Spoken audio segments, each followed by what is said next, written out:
ताजमहल दुनिया के सबसे मशहूर और पहचाने जाने वाले आर्किटेक्चर वंडर में से एक है, लेकिन ये 17वीं सेंचुरी का ये शानदार तजुर्बा एक ऐसा डिबेट का हिस्सा बन चुका है जहां फैक्ट और फिक्शन का फर्क ढूंढना मुश्किल हो गया है। किसी तरफ लोग कहते हैं कि मुगल एम्पायर के शाहजहां ने अपनी बेगम मुमताज के लिए बनवाया था, मोहब्बत की निशानी के रूप में। दूसरी तरफ कुछ लोग क्लेम करते हैं कि असल में एक प्राचीन हिंदू मंदिर था जिसे तेजो महालिया के नाम से जाना जाता था। सोशल मीडिया और पॉलिटिकल डिस्कोर्स ने इसे एक मोनूमेंट के आसपास कई कॉन्स्पिरेसी थ्योरी को हवा दी है। कंस्ट्रक्शन के राज, अंडरग्राउंड रूम के मिथ्स और असली हिस्ट्री को लेकर कई तरफ के रिविजनिस्ट नैरेटिव सामने आए हैं, जिनमें से कई बिना सॉलिड एविडेंस के वायरल हो चुके हैं। इस वीडियो में हम फैक्ट और फैक्शन के बीच में क्लियर फर्क समझेंगे। क्या है असली सच ताजमहल का, क्या है इसकी हिस्ट्री और क्यों इसे बनाया गया एक पॉलिटिकल बैटलफील्ड का सेंटर। ताजमहल से जुड़ी सबसे पुरानी और लगातार चलती आई कंट्रोवर्सी में से एक है उसकी बेसमेंट में मौजूद 22 लॉक रूम्स, यानी 22 बंद कमरे।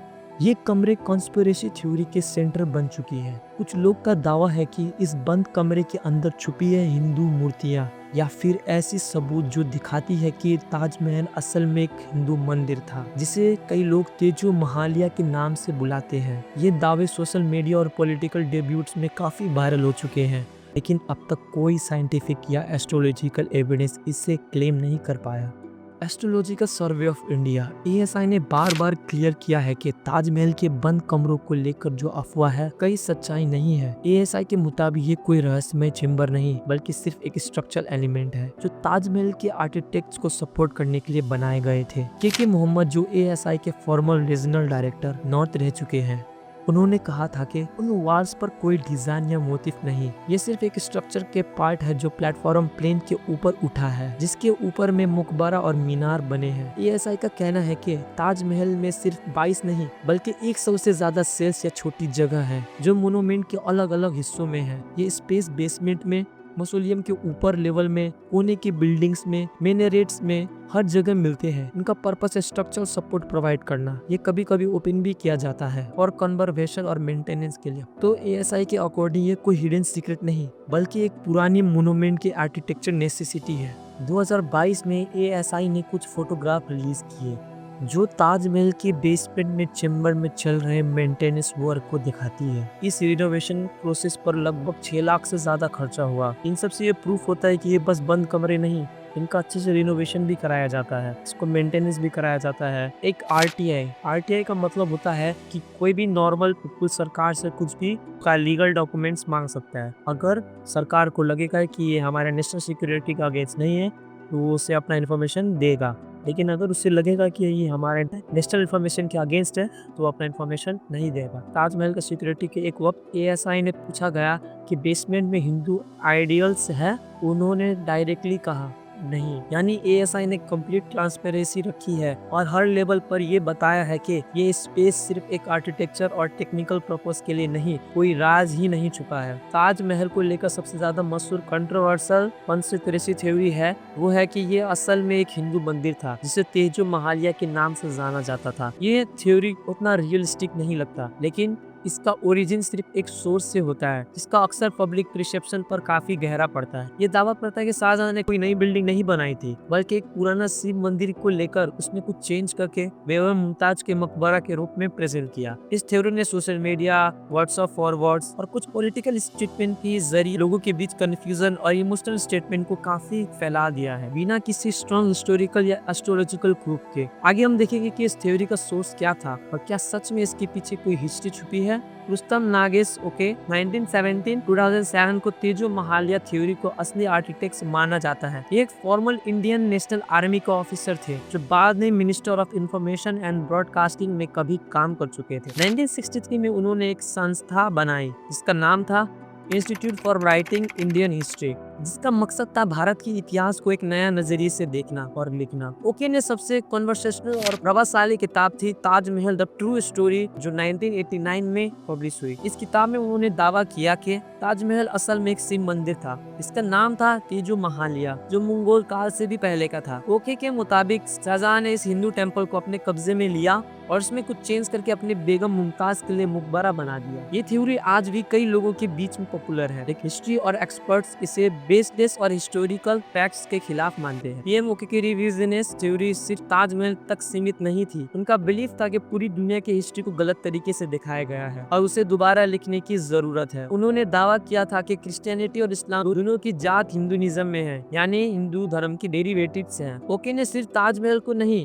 मोनुमेंट को भी अपनी थ्योरी में इंक्लूड किया। उनका कहना था कि वेटिकन सिटी, काबा इन मक्का, वेस्टमिनिस्टर अब्बी, ये सब असल में शिव मंदिर थे जिन्हें बाद में दूसरी सिविलाइजेशन ने टेक ओवर करके अपने रिलीजन का स्ट्रक्चर बना दिया। ये दावा इतना एक्सट्रीम और कन्वर्सेशनल थे कि इन्हें मेन स्ट्रीम हिस्टोरी ने कम्प्लीटली रिजेक्ट कर दिया, क्योंकि इनके पास कोई सॉलिड हिस्टोरिकल या एस्ट्रोलॉजिकल एविडेंस नहीं थे। 2000 में supreme court of India PN okay की पिटीशन को डिसमिस कर दिया, जिसमें उन्होंने डिमांड की थी कि ताजमहल को एक हिंदू राजा द्वारा बनाया जाए और मंदिर डिक्लेयर किया जाए। कोर्ट ने इस पिटीशन को रिजेक्ट कर दिया, यानी बिना किसी बुनियाद समझ के तैयार की गई शाहकार रिजेक्ट कर दिया गया। रिपोर्ट के मुताबिक जज ने कमेंट किया था कि ओके के पास बी इन हिज बोनेट है, यानी वो एक ऑब्जेसिव और इरेशनल सोच के शिकार थे। एकेडमिक हिस्टोरी और एस्ट्रोलॉजी ने भी ओके की थ्योरीज पर बार बार रिजेक्ट किया है, क्योंकि इनमें कोई क्रेडिबल या साइंटिफिक वेरीफाइड एविडेंस नहीं मिला। 2015 में इंडिया के पार्लियामेंट में सरकार ने ऑफिशियली कहा था कि ताजमहल मंदिर था। इस थ्योरी को सपोर्ट करने वाले को भी सबूत नहीं है, यानी लीगल और एकेडमिक दोनों लेवल पर ओके की क्लेम्स को सीरियसली नहीं लिया गया, बल्कि उन्हें मिथ फैंटेसी की कैटेगरी में रखा गया। ताजमहल की जो रियल हिस्ट्री है, इसकी डॉक्यूमेंट काफी स्ट्रॉन्ग है, जो उस वक्त या टेम्पररी रिकॉर्ड्स, पिजन टेक्स्ट और एस्ट्रोलॉजिकल एविडेंस जरिए क्लियर सामने आती है। ये सब सबूत ये दिखाती है कि ताजमहल एक मंगोल मकबरा मौसोलियम था, जो शाहजहां ने अपनी बेगम मुमताज के महल के याद में बनाया था। इसके कंस्ट्रक्शन के हर स्टेप पर, फाउंडेशन से लेके डोम तक, आर्किटेक्ट के नेम्स, मटेरियल का सोर्स और इवन कॉस्ट तक एस्टिमेट, सब कुछ पेपर लिखित रूप में रिकॉर्ड हुआ है। ये सब फैक्ट इस बात को कंफर्म करते हैं कि ताजमहल एक प्लान्ड मंगोल आर्किटेक्चर प्रोजेक्ट था, न कि पुरानी मंदिर को बदलकर बनाया गया एक स्ट्रक्चर। मुगल बादशाह शाहजहां ने 1631 में ताजमहल बनवाने का फैसला किया, जब उनकी बेगम मुमताज महल की मौत चाइल्ड बर्थ के दौरान हो गई थी। उनकी याद में शाहजहां ने एक ऐसा मकबरा बनवाया चाहा जो मोहब्बत की मिसाल बन जाए। कंस्ट्रक्शन का काम 1632 के आसपास शुरू हुआ और मौसोलियम यानी मकबरा 1648 तक कंप्लीट हो गया था। पूरा ताजमहल कॉम्प्लेक्स, जिसमें गार्डन, मस्जिद, मेहमान खाना और एंट्रेंस गेट शामिल है, 1660 तक पूरी तरह से तैयार हो गया था। ये पूरा प्रोजेक्ट एक केयरफुल प्लान और डिटेल आर्किटेक्चर डिजाइन में था। मुगल एम्पायर के शान और इनकी कला के एक मास्टरपीस माना जाता था। ताजमहल के चीफ आर्किटेक्चर था उस्ताद अहमद लाहौरी, जो एक इंडियन पेजेंट डिजाइन के कलाकार थे। उन्हें ताजमहल की डिजाइन का विजनरी माना जाता था। इस गार्डन प्रोजेक्ट में लगभग 20,000 से ज्यादा लोगों ने काम किया, जिसमें आर्टिस्ट, लेबर्स, पेंटर और क्राफ्ट्समैन शामिल थे, जो इंडिया में काम करने के लिए या आदमी को यूरोप से लाया गया था। ये एक ट्रूली इंटरनेशनल इफोर्ट था। बुखारा से आए थे एक्सपोर्ट स्कल्पटर्स, सीरिया और पर्सिया से आए थे कैलीग्राफर्स, साउथ इंडिया से डिजाइन स्पेशलिस्ट और बालूस्तान से लाए गए थे स्टोन कटर्स। हर एक आर्टिस्ट ने ताजमहल को बनाने में अपना एक यूनिक कंट्रीब्यूशन दिया, जिस वजह से ये मोनुमेंट आज भी दुनिया के सबसे खूबसूरत और डिटेल आर्किटेक्चर वंडर में से एक है। ताजमहल की कंस्ट्रक्शन में व्हाइट मार्बल्स यूज किए गए, राजस्थान के मकराना से लाया गया था। रेड सैंडस्टोन लोकल क्यूरियर्स से लाया गया था। इसके अलावा ताजमहल में 28 टाइप के प्रीशियस में सेमी प्रीशियस स्टोन इन लाए गए थे, जो दुनिया के अलग अलग कोने से लाए गए थे। तुर्की सियस तिब्बत से, लापिस लुजीली अफगानिस्तान से, पेरे श्रीलंका से और कार्लिनिया अरबिया से। टोटल कॉस्ट उस वक्त के हिसाब से 32 मिलियन से $42 मिलियन थी, जो आज की मॉडर्न करेंसी के लगभग 8 to 7 मिलियन डॉलर से लेके 1 बिलियन से ज्यादा तक की हो सकती है। ये सारा खर्चा एम्पायर के ट्रेजरी और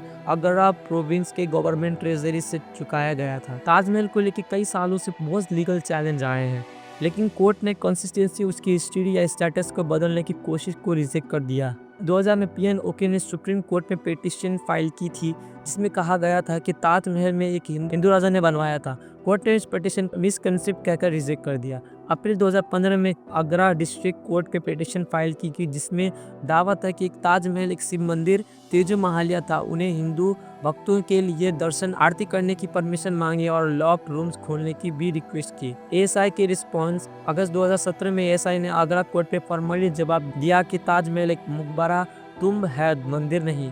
एएसआई ने कोर्ट की जस्टिफिकेशन में पिटिशन और लोकल स्टैंडी को भी चैलेंज किया, क्योंकि ताजमहल एक इस्लामिक स्ट्रक्चर है और दूसरे धर्म के लोगों को वहां वर्शिप करने का हक नहीं है।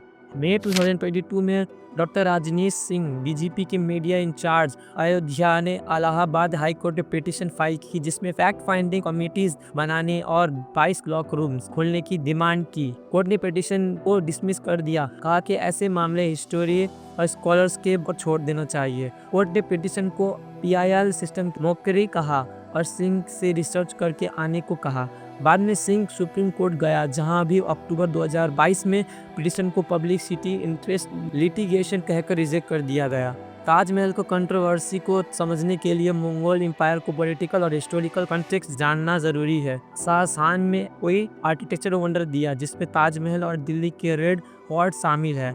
1658 में उनके बेटे औरंगजेब ने उनका ताज छीन लिया और उन्हें आगरा फोर्ट पे कैद कर दिया। शाहजहां 1666 तक रहा और वहीं फौत पाया। मंगोल एम्पायर ने अपने सबसे बड़ी सीमा औरंगजेब के राज में देखी, लेकिन उसी दौरान लगातार जंग, धार्मिक पॉलिसियंस, एडमिनिस्ट्रेशन के प्रॉब्लम्स की वजह से डिक्लाइन शुरू हुआ। मराठा, सिख, जीट्स, जाट्स और राजपूत के बगावत ने एम्पायर को रिसोर्सेज को खत्म कर दिया और सेंट्रल पावर कमजोर हो गया। 1707 में औरंगजेब के डेथ के बाद मुगल एम्पायर तेजी से गिरने लगा। वीक सक्सेसर, इंटरनल कॉन्फ्लिक्ट और रिलीजियन पावर पूछने से मुगल एम्पायर के पास बस नाम की ताकत बची। असली power religion governors British east India company के हाथ चली गई। बहादुर शाह जफर 1837 से 1858 मंगोल के आखिरी बादशाह थे, जिनकी अथॉरिटी सिर्फ दिल्ली के रेड फोर्ट तक लिमिट थी। 1857 के रिबिलियंस के दौरान लीडर बन गए, जो ब्रिटिश रूल के खिलाफ थे। रिबिलियन फेल होने के बाद उन्हें ट्रायल के बाद म्यांमार भेज दिया गया, जहां वो 1862 में फौत पाए। ताजमहल के आसपास एक बहुत ही मशहूर और खौफनाक मिथ है। शाहजहां ने ताजमहल कंप्लीट होने के बाद अपने आर्टिस्ट और आर्किटेक्चर के हाथ काट दिए, ताकि वो कोई ऐसी इमारत ना बना सके। हिस्ट्री ने अर्बन लेजेंड को भी बार बार रिजेक्ट किया। मशहूर हिस्टोरियन प्रोफेसर स्पान हबीब ने कहा, मेरे पास कोई भी ऐसा सबूत नहीं जो इस कहानी को सपोर्ट करता हो, और ना कोई ऐसा हिस्टोरिकल हिस्टोरियन ने कभी इस बात पर माना है। ये मिथ ताजगंज के एग्जिस्ट के खिलाफ भी है। ताजगंज के सेटलमेंट था। शाहजहां आर्किटेक्चर और मजदूरों के लिए घर बनाया थे। आज भी उनका वंशज वहाँ रहता है और अपने पुरखों की स्किल्स कंटिन्यू कर रहा है। बहुत ही आर्किटेक्चर ने ताजमहल के बाद भी मंगोल प्रोजेक्ट में काम किया। ताजमहल आज के इंडिया के काफ़ी पॉलिटिसाइज हो चुका है, जहाँ कोई पॉलिटिशियन लीडर मूवमेंट्स इस पे कल्चरल और रिलीजन डिबेट्स पे सिंबल बना रहे हैं। 2017 में यूपी के एमएलए संगीत सोम ने ताजमहल को इंडिया कल्चर पर डांग और देशद्रोही द्वार बनाया कहा। उनका कहना था कि शाहजहां ने कोई हिंदू को टारगेट किया और प्रॉमिस किया कि हम इस स्टोरी को बदलेंगे। बीजेपी के एमपी विनय पटियार ने बार बार कहा कि ताजमहल असल में एक शिव मंदिर था और जल्दी ही इससे तेज मंदिर में बदला जाएगा। ये बयान काफ़ी कंट्रोवर्स और डिबेट को जन्म देते हैं। हिस्टोरियन और आर्किटेक्चर ने कॉन्स्पिरेसी थ्योरी के खिलाफ बार बार आवाज़ उठाई है। मशहूर आर्किटेक्ट के मोहम्मद ने क्लियरिफाई किया है कि वो किसी भी तरह के ताजमहल को हिंदू मंदिर बनाने को सपोर्ट नहीं करते। एक्सपर्ट कॉन्सिक्वेंसेस के मुताबिक ताजमहल की वेल डॉक्यूमेंट हिस्ट्री के म्यूजियम के रूप में है और एविडेंस बेस्ड रिसर्च को पॉलिटिकल डिविजन्स पर तरजीह दी जानी चाहिए। ताजमहल सिर्फ एक आर्किटेक्चर मोनूमेंट नहीं, बल्कि भारत के एक हिस्ट्री और आइडेंटिफाई पर चल रहे कमिटिंग नैरेटिव के बैटलफील्ड बन चुका है।